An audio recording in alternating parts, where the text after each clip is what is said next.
Hello friends, आप सभी का स्वागत है। फ्रेंड्स, आज हम लोग यहाँ पे डिस्कस करने जा रहे हैं सीडीपी यानी कि बाल विकास एवं शिक्षा शास्त्र। यहाँ पर टोटल 10 क्वेश्चंस का हम यहाँ पे डिस्कशन करने जा रहे हैं, तो आपको इसके आंसर्स जो हैं करने हैं। ठीक है फ्रेंड्स, आपको एक बात बता दें कि आप अगर टीचिंग एग्जाम का तैयारी करते हैं, चाहे किसी भी टीचिंग एग्जाम का हो, ठीक, चाहे स्टेट लेवल का हो चाहे सेंट्रल लेवल का हो, ठीक है, आप अगर ये टेस्ट दे रहे हैं तो पूरे टेस्ट को दीजिएगा, क्योंकि इस दरमियान में हम बहुत सारी इंपॉर्टेंट चीज़ों को बताते हैं। जो हमारे एक्सपीरियंसेस होते हैं, जो हमने सीखे हैं, वो हर चीज़ को हम आपके साथ शेयर करते हैं। तो आपको अगर रियल में टीचिंग एग्जाम्स फेस करने हैं, क्वालिफाई करने हैं, तो आपको पूरा सेशन ये देखना जरूर चाहिए। तो फ्रेंड्स, इसकी बिल्कुल भी मत करिएगा और पूरा सेशन देखिएगा। तो चलिए, पहला क्वेश्चन यहाँ पे है 21 नंबर। इसके पहले का क्वेश्चन हम इसके जस्ट प्रीवियस वीडियो में डिस्कस कर चुके हैं। आपने अगर नहीं देखा है तो आप जाकर देख सकते हैं। ठीक है, तो देखिए इस क्वेश्चन में क्या कहता है कि एक सह शिक्षा कक्षा में लड़कों से शिक्षक यह कहता है कि लड़के बनो और लड़कियों जैसा व्यवहार मत करो। ठीक है, तो यहाँ पे ये सह शिक्षा का मतलब क्या होता है, आपको पता है कि को एजुकेशन होता है। ठीक है, आप यहाँ पे देख सकते हैं इसका इंग्लिश वर्जन में। ठीक है, क्या है यह? को एजुकेशन। ठीक है, तो ए टीचर रिमार्क्स इन को एजुकेशन क्लास टू बॉयज। तो वही यहाँ पे कहता है कि जो एक सह शिक्षा कक्षा है, जो को एजुकेशन वाला शिक्षा है, तो लड़कों से शिक्षक क्या कहता है कि लड़के बनो, लड़कियों जैसा व्यवहार मत करो। तो यह जो टिप्पणी है, तो यह क्या दर्शाता है? लड़के लड़कियों के साथ व्यवहार का एक अच्छा उदाहरण है, या फिर दूसरा, लड़के लड़कियों में भेदभाव की रूढ़िबद्ध धारणा प्रकट करता है। तीसरा, लड़कों पर लड़, लड़कियों पर लड़कों की जीव वैज्ञानिक महत्ता को उजागर करता है। या फिर चौथा, जातीय भेदभाव का परिचायक है। तो इसका राइट आंसर क्या है, आप लोग सोच के जल्दी से इसका आंसर कीजिए। चलिए, आप लोग जल्दी जल्दी आंसर कीजिए सभी। मतलब को एजुकेशन जो होता है कक्षाओं में, अगर इस तरह का क्वेश्चन, माने इस तरह का टीचर अगर कहता है कि लड़के बनो और लड़कियों जैसा व्यवहार मत करो, तो यहाँ पे कहने का मतलब क्या है? लड़कियों जैसा व्यवहार ना करना, इसका मतलब क्या है, ये आपको बताना है। ठीक है, चलिए, तो यहाँ पे देखिए, इसका अगर हम यहाँ पे इसका राइट आंसर हो जाएगा सेकेंड नंबर। ठीक है, एक मिनट, यहाँ पे इसका राइट आंसर हो जाएगा सेकेंड नंबर। ठीक है, ये क्या दिखाता है? ये आपको पता है कि सामाजिक भावना है, तो इसी के अकॉर्डिंग ये हमारा राइट आंसर यहाँ पे होएगा सेकेंड नंबर, यानी कि ये रूढ़िबद्ध धारणा के अंतर्गत आता है। ठीक है, तो लड़के और लड़कियों में जो भेदभाव आता है, ये रूढ़िबद्ध धारणा को ही इंडिकेट कर रहा है। ठीक है, जो कि कक्षा कक्ष में भी हो रहा है। चलिए, तो यहाँ पे हमारा राइट आंसर होता है टू नंबर। ठीक है, फर्स्ट नहीं हो सकता है। ठीक है, क्योंकि यह एक व्यवहार का एक अच्छा उदाहरण नहीं होगा। सेकंड तो हमारा आंसर है। ठीक है, थर्ड है लड़कों लड़कियों और लड़कों की जीव वैज्ञानिक महत्ता को उजागर करना। तो इस इम्पोर्टेंस को उजागर करना, ये बिल्कुल गलत बात है। इसको इम्पोर्टेंस का नाम आप नहीं दे सकते हैं। ठीक है, जाति भेदभाव का परिचय है क्या? ऐसा नहीं है। ठीक है, तो यहाँ पे सेकेंड नंबर हो जाएगा लड़के और लड़कियों में भेदभाव की रूढ़िबद्ध धारणा। ठीक है, जो पहले से चला आ रहा है, जो पहले से ट्रेडिशन चला आ रहा है। ठीक है, चलिए अगला क्वेश्चन देखिए। इसमें क्या कहता है कि आकलन है ना, आकलन को आप लोग हिंदी में समझ लीजिए, सॉरी इंग्लिश में। यहाँ पे क्या कहता है इसको? असेसमेंट। ठीक है, तो असेसमेंट एक्चुअली में क्या होता है वो आपको बताना है। आप अगर असेसमेंट के बारे में पहले से परिचित हैं तो इसका आंसर आसानी से कर सकते हैं। ठीक है, देखिए असेसमेंट क्या कहता है? बच्चों में प्रतियोगितात्मक भावना को सक्रिय रूप से बढ़ावा देना है। ठीक है, सेकंड कहता है सीखने को सुनिश्चित करने के लिए तनाव और दबाव को उत्पन्न करना है। तीसरे में है सीखने में सुधार का एक तरीका है। और चौथा है बच्चों को लेबल करने यानी नाम देने और वर्गीकृत करने की अच्छी रणनीति है। ठीक है, तो यहाँ पे राइट आंसर क्या होगा, आप लोग जल्दी से बताइए। आप अगर फ्रेंड्स प्रीवियस सेशन को आप देखे हैं या फिर आप लगातार टेस्ट दे रहे हैं, तो आपको पता चल गया होगा कि यहाँ पे राइट आंसर क्या होने वाला है। चलिए, बहुत बढ़िया, आप सभी जल्दी जल्दी आंसर कीजिए इसका। तो देखिए यहाँ अगर फर्स्ट का बात करें, ठीक है। तो फर्स्ट में जहां भी आपको प्रतियोगितात्मक वर्ड मिले इसको देख के ही आप हटा दीजिए, ठीक है। आप लोग कॉपी पेन लेके जरूर बैठा कीजिएगा टेस्ट में, क्योंकि जो कि रोज आपका 9:30 बजे होता है। टाइम कभी 10-15 मिनट इधर उधर हो सकता है, लेकिन जनरली 9:30 पे आपका हो रहा है, ठीक है। तो ये देखिए जहाँ पे आपको ये वर्ड मिले प्रतियोगितात्मक, तो इसको आप अपने कॉपी में नोट करते जाइएगा, ठीक है। तो ये क्या होता है, निगेटिव वर्ड होता है, इसको नोट कर लीजिएगा। तो ये वर्ड देखते ही इसको क्या करना है, हटा देना है, ठीक है। दूसरा है सीखने को सुनिश्चित करने के लिए तनाव और दबाव को उत्पन्न करना। तो यहाँ पे तनाव और दबाव उत्पन्न करना आकलन का ये जो है काम नहीं होता है। तीसरा है सीखने में सुधार का एक तरीका है। देखिए ये वाला हो सकता है हमारा, ठीक है। जो आप सीख रहे हैं तो उसमें क्या सुधार होना चाहिए उसका एक तरीका असेसमेंट जो है आकलन हमारा हो सकता है, ठीक है। कि इसको आप एज ए फॉर्मेटिव असेसमेंट के रूप में भी ले सकते हैं, ठीक है। फॉर्मेटिव असेसमेंट आप सभी को पता है, जो टाइम टू टाइम जो है लर्निंग में जो भी सुधार होता है उसके लिए, सीखने में जो भी सुधार होता है उसके लिए किया जाता है। जैसे स्कूल में 3 महीने में एग्जाम होता है, फिर 3 महीने के बाद यानी कि 6 महीने में एग्जाम होगा, फिर 9 महीने में होगा, फिर लास्ट में एनुअल यानी 12 मंथ में जो एग्जाम होता है। तो ये जो बीच बीच में जैसे टुकड़ियों में एग्जाम होता है ये क्या कहलाता है, फॉर्मेटिव असेसमेंट। और सभी जब मिल जाते हैं तो ये मिलकर कहलाते हैं समेटिव असेसमेंट, ठीक है।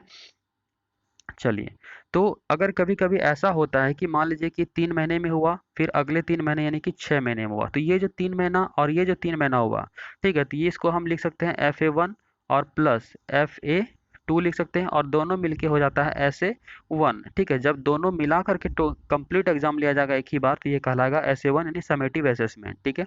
और जब सभी को लास्ट में मिला के लिया जाता है, मान लीजिए ये 2 महीना 3-3 महीने पे लिया, फिर इसी तरह से 3-3 महीने पे लिया गया, यानी कि SA1 प्लस SA2 लिया गया, तो टोटल हमारा हो जाता है ऐसे ये एनुअल ईयर का, ठीक है। कम टोटल ये हमारा लास्ट में जो हमारा असेसमेंट होता है, या फिर इसको इवेल्युएशन का भी नाम दे सकते हैं, ठीक है। इवेल्युएशन क्या होता है, मूल्यांकन क्या होता है, जो कि नेक्स्ट क्लास में जाने के लिए होता है। अगर आप क्लास 5 में हैं तो क्लास 6 में जाने के लिए क्या होता है, इवेल्युएशन होता है, आकलन नहीं होता है, ठीक है। चलिए, तो यहाँ पे राइट हमारा आंसर क्या हो जाएगा, 3rd नंबर, यानी सीखने में सुधार का एक तरीका है। 4 देखें तो बच्चों को लेवल करने या नाम देने और वर्गीकृत करने की अच्छी रणनीति है। एक बात आपको बता दें, कहीं भी, ठीक है, वर्गीकृत यानी क्लासिफिकेशन की बात आए तो उसको देख के ही आप सबसे पहले हटा सकते हैं, ठीक है। तो वर्गीकृत करना, बच्चों में भेदभाव करना, अंतर करना, ये सारे क्या होते हैं, तो निगेटिव वर्ड्स होते हैं, ठीक है। तो इसको देख के आप नेग्लेक्ट कर सकते हैं। चलिए, अब देखिए नेक्स्ट क्वेश्चन में क्या कहता है, निम्नलिखित में कौन सा एक कथन समावेशन का सबसे अच्छा वर्णन करता है, ठीक है। तो समावेशन क्या होता है, इंक्लूजन होता है, ठीक है। तो इसका अर्थ क्या होता है एक्चुअली में, वो जान लीजिए कि जिस कक्षा में सभी तरह के बच्चे एक साथ पढ़ते हो, चाहे अमीर हो चाहे गरीब हो, चाहे वो दिव्यांगजन हो, ठीक है, तो सभी जब एक साथ पढ़ते हैं तो वो क्या कहलाता है, समावेशन, ठीक है। तो यहाँ पे देखिए पहला कहता है कि यह एक विश्वास है कि कुछ बच्चे कभी कुछ सीख नहीं सकते, ठीक है। दूसरा, यह एक दर्शन है कि सभी बच्चों को नियमित विद्यालय प्रणाली में समान शिक्षा प्राप्त करने का अधिकार है। तीसरा, यह एक दर्शन है कि विशेष बच्चे ईश्वर के विशेष उपहार हैं, ठीक है। चौथा, यह एक विश्वास है कि बच्चों को अपनी योग्यता के अनुसार अलग अलग किया जाना चाहिए। तो फ्रेंड्स इसमें जितने भी ऑप्शंस दिए गए हैं ये बहुत इजी और इजी वे में आप इसको पकड़ सकते हैं, ठीक है। चलिए, तो इसका राइट आंसर आप लोग जल्दी से कीजिए। आपको बता दें दोस्तों कि इसमें जितने भी ऑप्शंस रहते हैं किसी भी क्वेश्चंस में, ठीक है, अगर आपको लग रहा है कि मुझे पकड़ में नहीं आ रहा है कि राइट आंसर क्या होना चाहिए, तो आपको वहां पे ध्यान रखना है कि क्या क्या निगेटिव है, सबसे पहले निगेटिव ऑप्शंस को आप हटा लीजिए, तो ऑटोमेटिक आपका राइट आंसर आ जाता है, ठीक है। चलिए, तो इसका राइट आंसर हम लोग फाइंड करते हैं। बहुत बढ़िया, आप लोग का अच्छा एफर्ट है। चलिए, तो इसमें राइट आंसर क्या हो जाना चाहिए, तो यहाँ पे देखिए क्या कहता है कि कुछ सीख नहीं सकते, मतलब इनएबिलिटी को आप दिखा रहे हैं, तो नेगेटिव वर्ड्स को फाइंड कर लीजिए तुरंत, इसको कैंसिल कर दीजिए, ठीक है। उसके बाद यहाँ देखिए लिखा है यह एक दर्शन है कि सभी बच्चों को नियमित विद्यालय प्रणाली में समान शिक्षा प्राप्त करने का अधिकार है। तो यहाँ देखिए ये पॉजिटिव वर्ड बोल रहा है कि समान शिक्षा प्राप्त करने का अधिकार है, तो हमारा ये राइट आंसर होना चाहिए। लेकिन आगे हम लोग अभी भी देखते हैं। देखिए यह एक दर्शन है कि विशेष बच्चे ईश्वर के विशेष उपहार हैं, जहाँ विशेष ये वर्ड मिले, ठीक है, वो निगेटिव होता है, आपको देख के इसे हटा देना है, ठीक है। विशेष उपहार, तो ये सब क्या होता है, ये सब देख के आपको हटा देना है, यानी कि रेस्ट को आप क्या कर रहे हैं, नेग्लेक्ट कर रहे हैं रेस्ट बच्चों को, ठीक है, उसे हीनता की कैटेगरी में रख रहे हैं। क्लासिफिकेशन आप कर रहे हैं, ठीक है, तो जहां भी क्लासिफिकेशन की बात आ जाए ऐसा झलके भी, तो उसको देख के आपको हटा देना है, ठीक है। चौथा कहता है कि यह एक विश्वास है कि बच्चों को अपनी योग्यता के अनुसार अलग अलग किया जाना चाहिए। तो यहाँ पे देखिए क्लासिफिकेशन की ही बात कर रहा है कि योग्यता के अनुसार क्या कर रहे हैं, तो आप अलग अलग कर रहे हैं, ठीक है। तो इसको भी देख के हम लोग क्या करेंगे, तो हटा देंगे, ठीक है। चलिए, तो हमारा राइट आंसर कंफर्म हो गया कि अब हमारा दो ही होगा, यानी कि यह एक क्या है, दर्शन है कि सभी बच्चों को नियमित विद्यालय प्रणाली में समान शिक्षा प्राप्त करने का अधिकार है, ठीक है। तो आप लोगों ने टू जिन्होंने किया है बिल्कुल सही है। अब चलते हैं नेक्स्ट क्वेश्चन पर। अब देखिए नेक्स्ट क्वेश्चन में क्या कहता है, वंचित वर्ग की पृष्ठभूमि के बच्चों को शिक्षा प्रदान करने के लिए शिक्षक को चाहिए कि, ठीक है, जो भी वंचित वर्ग की पृष्ठभूमि के जो बच्चे होते हैं, तो इन बच्चों को शिक्षा प्रदान करने के लिए क्या चाहिए आपको बताना है, ठीक है। तो फर्स्ट में कहता है उनके बारे में अधिक जानकारी जुटाने का प्रयास करें और उन्हें कक्षा में होने वाली चर्चा में शामिल करें, ठीक है। दूसरा, उन्हें कक्षा में अलग बिठाए। तीसरा, उन पर ध्यान न दे क्योंकि वे दूसरे शिक्षार्थियों के साथ अंतःक्रिया नहीं कर सकते। चौथा, उन्हें बहुत सा जो है लिखित कार्य दे, ठीक है। तो यहाँ पे राइट आंसर क्या होगा, आप लोग जल्दी से बताइए। फ्रेंड्स ये बहुत इजी क्वेश्चन है, तो यहाँ पे जो भी निगेटिव वर्ड्स है इसे आप डायरेक्टली फाइंड करके हटा सकते हैं और आपका राइट आंसर ऑटोमेटिक आ जाएगा। चलिए बहुत बढ़िया। यानी यहाँ पे ये कहा जा रहा है कि वंचित वर्ग की पृष्ठभूमि के बच्चों को शिक्षा प्रदान करने के लिए शिक्षक को क्या चाहिए, क्या होना चाहिए, ये आपसे कहा जा रहा है। देखिए इसमें अगर आपका निगेटिव डायरेक्टली ध्यान दिया जाए, तो देखिए यहाँ पे बात कर रहा है अलग बिठाने का, इसे देख के हटा देते हैं, ठीक है। कहता उन पर ध्यान न दे, तो ये भी निगेटिव है, इसे देख के हटा दीजिए। कहता उन्हें बहुत सा लिखित कार्य दे, यानी बोझ डाला जा रहा है, इसे भी देख के हटा दीजिए। तो हमारा राइट आंसर क्या आ गया, फर्स्ट नंबर। तो इस तरह के क्वेश्चंस में आप ऐसा भी कर सकते हैं कि डायरेक्टली आंसर ही पढ़ के आंसर आप जो है इसका आंसर लगा सकते हैं, क्वेश्चन पढ़ने की बहुत जरूरत पड़ेगी भी नहीं, ठीक है। तो यहाँ पे क्या है, नेगेटिव वर्ड्स को हमने पढ़ा, उसे नेग्लेक्ट किया ऑप्शंस को, और हमारा राइट आंसर आ जाता है। तो यहाँ पे राइट आंसर क्या हो गया कि वंचित वर्ग की पृष्ठभूमि के बच्चों को शिक्षा प्रदान करने के लिए क्या होना चाहिए, तो उनके बारे में अधिक जानकारी जुटाना चाहिए, ठीक है, और उन्हें कक्षा में होने वाली चर्चा में शामिल करना चाहिए। तो जहाँ भी चर्चा का बात हो, डिस्कशन का बात हो, वो आपका पॉजिटिव ऑप्शन माना जाता है, ठीक है। तो यहाँ पे राइट आंसर क्या हो जाएगा, फर्स्ट नंबर। चलिए फ्रेंड्स, एक बार सभी वीडियो को लाइक कर दीजिए और चैनल पे नए हैं तो सब्सक्राइब जरूर कर लीजिएगा, ठीक है। देखिए यहाँ पे क्या कहता है ये बहुत इंपॉर्टेंट क्वेश्चन है, इसको आपको समझना चाहिए। इसमें क्वेश्चन घुमा फिरा के भी पूछा जाता है, यूपी टेट में एक बार इससे रिलेटेड क्वेश्चन पूछा गया, तो मैं सारे चीज़ों को यहाँ पे आपको डील करने वाला हूँ, ठीक है। यहाँ पे कुछ कन्फ्यूजन भी होता है इस क्वेश्चन में। देखिए क्या कहता है, निम्नलिखित में कौन सा व्यवहार बच्चे की अधिगम निरोगिता की पहचान करता है। ये क्वेश्चन आपका आ जाता है लर्निंग डिसेबिलिटीज पे, ठीक है। फ्रेंड्स आपको बता दें कि आप अगर अभी तक लर्निंग डिसेबिलिटीज पर हमारा वीडियो नहीं देखा है आपने, तो आप जाकर देख लीजिए। आपको क्या करना है, टाइप करना है लर्निंग, ठीक है, लर्निंग डिसएबिलिटीज, ठीक है, एबिलिटीज, ठीक है, लर्निंग डिसेबिलिटीज, और लास्ट में लिख देना है चैनल का नाम एम प्लानर, ठीक है, एम प्लानर। तो ये वीडियो सबसे ऊपर में आ जाएगा, उसको आपको वॉच कर लेना है, ठीक है।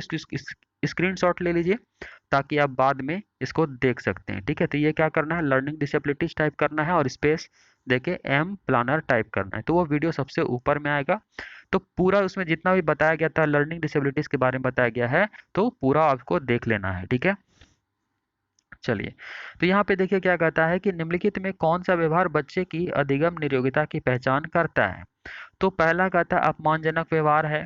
दूसरा है कि बी को डी, वाज को 100 और 21 को 12 लिखना। तीसरा, कम अवधान विस्तार और उच्च शारीरिक गतिविधि, ठीक है। और चौथा, मनोभाव का जल्दी जल्दी बदलना, यानी मूड का स्विंग्स करना, ठीक है। तो यहाँ पे राइट आंसर क्या होगा, आप लोग जल्दी से बताइए। लर्निंग डिसेबिलिटीज के अंदर क्या चीज आएगा, ये आपको बताना है। चलिए बहुत बढ़िया। तो देखिए इसका बहुत बढ़िया, अच्छा एफर्ट आप सभी का। तो यहाँ पे देखिए राइट आंसर हमारा हो जाएगा सेकेंड नंबर। ठीक है, क्या हो जाएगा? तो सेकेंड नंबर हो जाएगा। जब बच्चा बी को डी समझता है या फिर वाच को 100 पढ़ता है या फिर लिखता है या 21 को 12 लिखता है या पढ़ता है, तो ये आपका आ जाता है ये रीडिंग डिसेबिलिटीज में। ठीक है, रीडिंग डिसेबिलिटी यानी कि डिसलेक्सिया में आता है। लेकिन यहाँ पे बात कर रहा है लिखने का, तो जब लिखने की बात होता है तो वो डिसग्राफिया का बात आ जाता है। क्या आ जाता है? डिसग्राफिया। ठीक है, डिसग्राफिया का बात आता है। तो देखिए आपको बता दें इस पे क्वेश्चन कैसे पूछा जाता है। अगर आपको इ- इस तरह का दे ऑप्शन में कि ऐसा वो बच्चा जो कर रहा है वाज को 100 कर रहा है, वाज को 100 पढ़ रहा है या फिर, तो देखिए जब बच्चा पढ़ेगा ही गलत, ठीक है, जब बच्चा पढ़ेगा ही गलत तो वो लिखेगा क्या सही? बिल्कुल नहीं। तो जब कभी आपको यहाँ पे यहाँ लिखना से संबंधित तो लिखा हुआ है, लेकिन जब इसको क्वेश्चन बनाया जाएगा तो अगर वहाँ पे लिखना ऑप्शन ना रहे तो आप पढ़ने में यानी डिसलेक्सिया आप लगा सकते हैं। यानी डिसलेक्सिया भी याद रखिए और डिसग्राफिया भी याद रखिए। ठीक है, डिसलेक्सिया और डिसग्राफिया दोनों ही इसमें कंसीडर हम लोग कर सकते हैं। जब बच्चा वाज को 100 और 100 को वाज या फिर 21 को 12 या फिर 12 को 21 पढ़ दे या बी को डी या डी को बी पढ़ दे, तो आपका ऑप्शन में सबसे पहले तो यहाँ लिखना से संबंधित रहेगा तो डिसग्राफिया आ जाएगा, अगर पढ़ने से संबंधित इसी में देता है तो डिसलेक्सिया आ जाएगा। ठीक है, तो याद रखिएगा। तो पठन वाला क्या हो जाएगा? तो डिसलेक्सिया क्या हो जाएगा? डिसलेक्सिया। ठीक है, और अगर यही चीज आपका लेखन से संबंधित आ जाए यानी लिखना से संबंधित, ठीक है, तो लेखन से संबंधित आएगा तो क्या हो जाएगा? डिसग्राफिया। डिसग्राफिया। ठीक है, चलिए बहुत बढ़िया। तो इसका राइट आंसर क्या होता है? Second number. ठीक है, चलिए अगला क्वेश्चन देख लेते हैं। एक बच्चा जो आंशिक रूप से देख सकता है, ठीक है, कोई बच्चा है जो कि आंशिक रूप से क्या कर सकता है? देख सकता है, यानी कि अच्छे से वो नहीं देख सकता। तो पहला, उसे शिक्षा नहीं देनी चाहिए क्योंकि वह उसके किसी काम का नहीं आएगा। दूसरा, उसे अलग संस्थान में डालने की आवश्यकता है। तीसरा, विशेष प्रावधान करते हुए नियमित विद्यालय में रखना चाहिए। चौथा, बिना किसी विशेष प्रावधान के उसे नियमित विद्यालय में डालना चाहिए। तो यहाँ पे राइट आंसर क्या होगा? आप लोग जल्दी से बताइए। अगर कोई बच्चा आंशिक रूप से देख सकता है, अच्छे से क्लियर विजन नहीं है उसका, तो उसे क्या करना चाहिए? उसके लिए क्या कदम उठाया जाना चाहिए, आपको बताना है।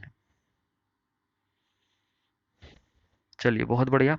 तो देखिए अगर फर्स्ट का बात करें, उसे शिक्षा नहीं देनी चाहिए, ये तो बिल्कुल गलत बात है, तो इसे हम हटा देंगे। उसे अलग संस्थान में डालना चाहिए, तो अलग संस्थान में डालना या स्पेशल किसी के लिए विद्यालय बनाना ये रॉन्ग होता है। ठीक है, उसके बाद उसे विशेष प्रावधान करते हुए नियमित विद्यालय में रखना चाहिए, बिल्कुल सही। उसके लिए जो भी स्पेशल प्रावधान हो सके उसे नियमित विद्यालय में जो रेगुलर स्कूल्स होता है उसी में ही रखना चाहिए, ना कि स्पेशल विद्यालय उसके लिए बनाया जाना चाहिए। ठीक है, उसके बाद है बिना किसी विशेष प्रावधान के उसे नियमित विद्यालय में डालना चाहिए। देखिए जब ये हमारा सही होता है तो ऑब्वियस ये वाला रॉन्ग होगा, उसी का अगेंस्ट बात कर रहा है। तो हमारा राइट आंसर क्या हो जाता है? तो 3 नंबर। ठीक है, चलते अब अगले क्वेश्चन पे। अब देखिए इस क्वेश्चन में क्या कहता है? सीखना, ठीक है, संवेगों से छीन संबंध रखता है। ठीक है, दूसरा, सीखने वाले के संवेगों से स्वतंत्र है, ठीक है, यानी कि इंडिपेंडेंट है। तीसरा, सीखने वाले के संवेगों से प्रभावित होता है। चौथा, सीखने वाले के संवेगों को प्रभावित नहीं करता। संवेग क्या होता है? आपका इमोशंस। ठीक है, तो यहाँ पे जो सीखना होता है, ये लर्निंग जो होता है वो क्या होता है आपको बताना है। तो आप लोग जल्दी से बताइए। संवेगों से छीन संबंध रखेगा, या फिर सीखने वाले के संवेगों से स्वतंत्र रहेगा, या फिर सीखने वाले के संवेगों से प्रभावित होगा, इनफेक्टेड होगा, या फिर सीखने वालों के संवेगों से प्रभावित नहीं होगा। चलिए इसका राइट आंसर आप लोग जल्दी से बताइए सभी। बहुत बढ़िया। तो देखिए यहाँ पे कहता है संवेगों से छीन संबंध रखता है। ठीक है, तो यहाँ पे इसका इंग्लिश वर्जन देख सकते हैं। ठीक है, has very little connection with emotions, मतलब कि यहाँ पे लिटिल कनेक्शन रहता है उसके इमोशंस के साथ। तो सीखना, देखिए आप अगर इमोशनली सही नहीं है, मतलब आप किसी चीज़ से दुखी हैं या फिर आप बहुत मतलब सैड फील कर रहे हैं, तो उस समय आप जो है सीख नहीं सकते, है ना। तो मेंटल भी जो स्थिति है वो भी सही रहना चाहिए। तो यहाँ पे कहता है संवेगों से छीन संबंध रखता है। ठीक है, तो यहाँ पे ये क्या हो जाएगा हमारा? रॉन्ग हो जाएगा। उसके बाद कहता है सीखने वाले के संवेगों से स्वतंत्र है, तो स्वतंत्र नहीं है, ठीक है, उसके साथ जुड़ा ही रहता है, यानी सीखने वाले के संवेगों से प्रभावित होता है। बिल्कुल सही। आप अगर खुश हैं, खुश मिजाज हैं, तो उस समय आप ज़्यादा चीज़ों को गेन कर पाएंगे। अगर आप टेंशन में हैं तो आप ज़्यादा चीज़ों को गेन नहीं कर पाएंगे। ठीक है, तो हमारा राइट आंसर क्या होता है? 3 नंबर। उसके बाद कहता है सीखने वाले के संवेगों से प्रभावित नहीं होता। बिल्कुल गलत बात है। ठीक है, तो हमारा क्या हो जाता है? 3 नंबर राइट आंसर हो जाता है। अब चलते हैं नेक्स्ट क्वेश्चन पे। चलिए इस क्वेश्चन को हम लोग देखते हैं अब। इसमें क्या कहता है कि अपने चिंतन में अवधारणात्मक परिवर्तन यानी कि कॉन्सेप्चुअल चेंजिंग, ठीक है, कॉन्सेप्ट्स जो होते हैं उसी से रिगार्डिंग ये क्वेश्चन है। तो कॉन्सेप्चुअल चेंजिंग लाने हेतु शिक्षार्थियों को सक्षम बनाने के लिए शिक्षिका को क्या करना चाहिए? ठीक है, तो फर्स्ट में कहता है कि बच्चों को स्वयं चिंतन करने के लिए हतोत्साहित करना चाहिए और उनसे कहना चाहिए कि वे शिक्षिका को सुने और उसका अनुपालन करें। ठीक है, यहाँ पे फ्रेंड्स एक ही बार में टोटल क्वेश्चन नहीं आ रहा है, तो इसको थोड़ा हम छोटा कर देते हैं। आप लोग इसको थोड़ा ध्यान से देखिएगा। ठीक है, तो देखिए पहला तो समझ गए। दूसरा कहता है व्याख्यान के रूप में व्याख्या प्रस्तुत करनी चाहिए। तीसरा कहता है कि स्पष्ट और आश्वस्त करने वाली व्याख्या देनी चाहिए तथा शिक्षार्थियों के साथ चर्चा करनी चाहिए। और 4 कहता है कि उन बच्चों को पुरस्कार देना चाहिए जिन्होंने अपने चिंतन में परिवर्तन किया है। तो यहाँ पे राइट आंसर क्या होगा? आप लोग जल्दी से बताइए चारों में। ठीक है, अपने चिंतन में अगर अवधारणात्मक परिवर्तन लाना है यानी कि जो भी कॉन्सेप्चुअल चेंजिंग लाना है, तो शिक्षार्थियों को सक्षम बनाने के लिए शिक्षिका को क्या करना चाहिए? तो आपके सामने 4 ऑप्शंस हैं। ठीक है, तो आप जल्दी से इसको पढ़ के समझ के इसका राइट आंसर करें। चलिए, तो यहाँ पे अगर फर्स्ट का हम लोग बात करते हैं तो देखिए यहाँ क्या लिखा है? हतोत्साहित करना, ये नेगेटिव है तो इसे हटा देंगे। ठीक है, उसका जहाँ भी आपको व्याख्यान वर्ड मिले, लेक्चर मिले, ये इसको देख के हटा देना है। ठीक है, ये सब नेगेटिव वर्ड्स होता है। उसका देखिए यहाँ पे लिखा है क्या? स्पष्ट और आश्वस्त करने वाली व्याख्या देनी चाहिए तथा शिक्षार्थियों के साथ चर्चा करनी चाहिए। अब हमने आपको कहा यहाँ पे व्याख्यान और यहाँ पे लिखा हुआ व्याख्या। ठीक है, तो व्याख्या हो जाता है उसी को ज़्यादा एक्सप्लेन करना। ठीक है, व्याख्या और व्याख्यान हो गया सिंपली लेक्चर देना, भाषण देना। ठीक है, अब यहाँ पे देखिए क्या है? स्पष्ट और आश्वस्त वाली व्याख्या देनी चाहिए। तो आप लोग व्याख्या देख के इग्नोर मत करिएगा, आगे पढ़िएगा। ठीक है, तो यहाँ पे लिखा हुआ है चर्चा, तो आपको हम इसके जस्ट पहले क्वेश्चन में बताए थे कि चर्चा या फिर डिस्कशन करना, वाद विवाद करना, ये अच्छा माना जाता है। तो हमारा ये राइट आंसर हो सकता है। हालांकि हम लोग नेक्स्ट भी पढ़ते हैं। उन बच्चों को पुरस्कार देना चाहिए, देखिए यहीं पे रॉन्ग हो जाता है। जहाँ भी पुरस्कार देने की बात करें तो ये हमारा रॉन्ग हो जाता है। अगर आपको एज ए री ले रहे हैं, पुनर्वलन के रूप में ले रहे हैं, अगर आपको लग रहा है ये सही है, तो आपको बता दें कि बार बार क्या आप किसी बच्चे को पुनर्वलन देके पढ़ा सकते हैं या सिखा सकते हैं, या बार बार आप पुरस्कार दे सकते हैं? अगर आप हाँ बार बार पुरस्कार दे सकते हैं तो बच्चे का क्या हो जाएगा? वो पुरस्कार के प्रति उसका ज़्यादा रुझान हो जाएगा। बच्चे जो है सीखने के लिए ज़्यादा एक्टिव नहीं होंगे, वो पुरस्कार पाने के लिए एक्टिव हो जाएंगे। ठीक है, तो ये हमारा क्या हो जाता है? रॉन्ग हो जाता है। तो फ्रेंड्स यहाँ पे हमारा राइट आंसर क्या हो गया? तो 3 नंबर। ठीक है, तो वैसे भी जहाँ चर्चा मिले इसको देख के थोड़ा सा अपना ध्यान को यहाँ पे रोकिएगा जरूर।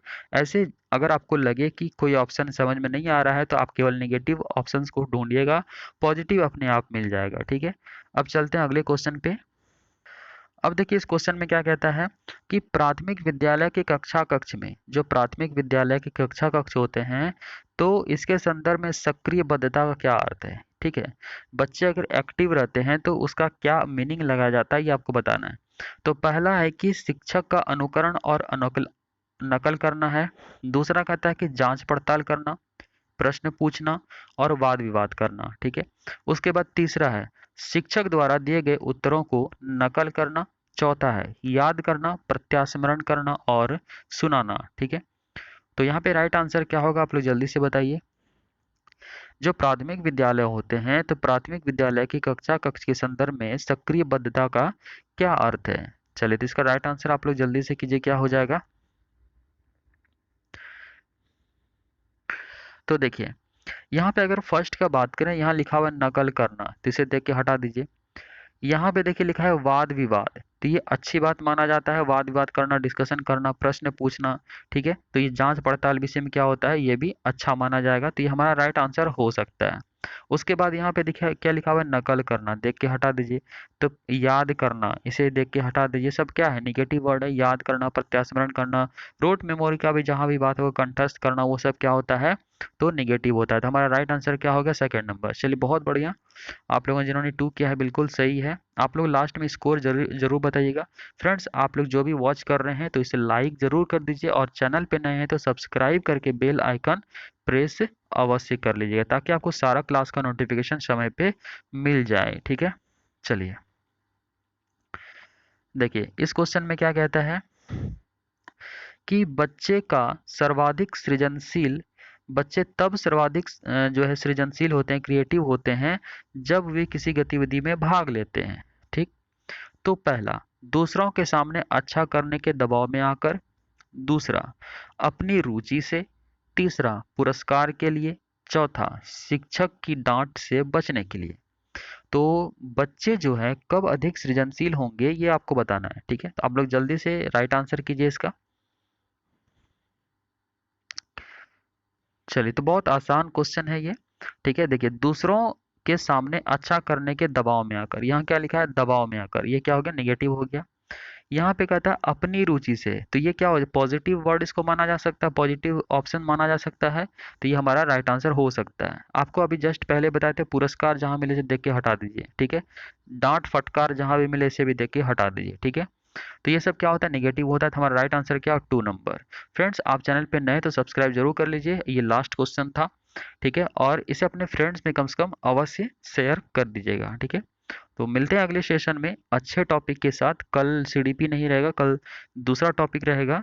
तो जो भी है अच्छा सेशन रहेगा। तो आते हैं कल, मिलते हैं आप सभी से। आप लोग खुश रहिए, है ना, अच्छे से रहिए। चलिए।